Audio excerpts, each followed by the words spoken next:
Prince George's 10th birthday has passed, and many lavage over him facing a grim future as the future king. Many argues that George has no choice over his destiny and that he will have to work hard to keep the monarchy relevant and popular in a changing world. To my opinion, I contrast George's cute childhood photos with his more serious and mature current image. I do not buy the sarcastic and cynical tone many uses to criticize the monarchy and its traditions. Hello and a very warm welcome to British Royal Gossip YouTube channel.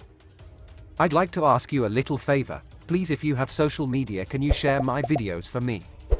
I'd really appreciate it, and if you haven't already subscribed, please do so. It really does mean the world to me that you guys watch, share and support me. It warms my heart and really does make me want to continue this weird mad journey that we're going on.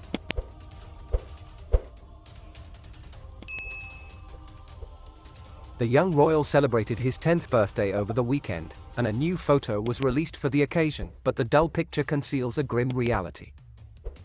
What on earth do you buy as a birthday gift for a kid who will one day inherit, among many other things, all the dolphins in UK waters, the world's most valuable stamp collection, dozens of racehorses and so many masterpieces that he could crash the global art market on a whim?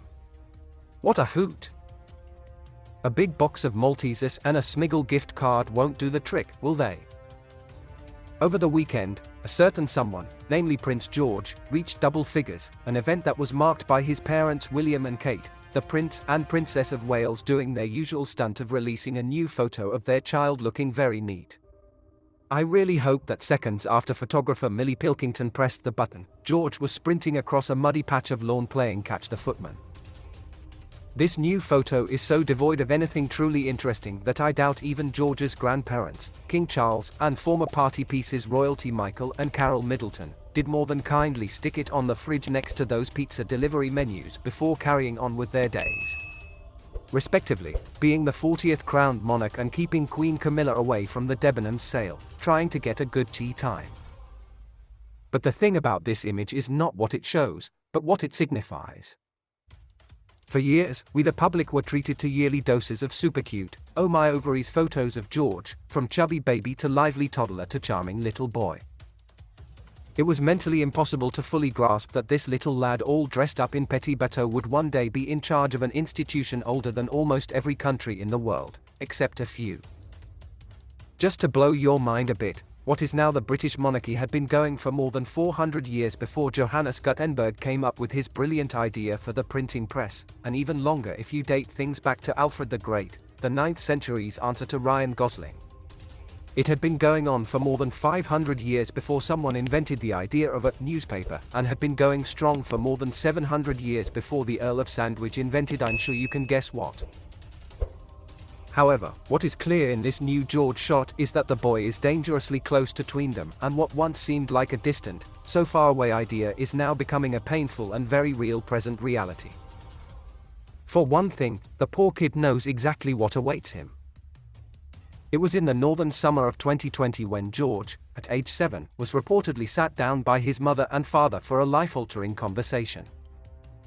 According to Robert Lacey's Battle of Brothers, it was at this point in time that his parents went into more detail about what the little prince's life of future royal service and duty would particularly involve. The Waleses, he writes, had decided that they would not broach the king's subject with their son until a controlled moment of their choice, reflecting William's unhappiness at the random way in which the whole business of his royal destiny had buzzed around his head from the start. So too Charles, who has said of coming to terms with his fate, it's something that dawns on you with the most dreadful inexorable sense. The burden of what is to come and the absolute lack of choice that George has over such basic parts of his life as his career, where he will live, and his religion are just the start of the bad news. Because what comes next for first King William V and then later King George VII is simple: a great, bloody slog. A great, bloody slog to keep the British crown alive, and not just a section in history books. It was a hell of a lot easier to sell the rabble on a hereditary monarchy when they were busy tilling fields to eke out a few turnips and trying not to get the bubonic plague, but the arrival of modernity was quite the spoke in the monarchical wheel. Remember to subscribe to British Royal Gossip YouTube channel and turn on the notification bell, this way you will be notified when we drop a video. Stay safe.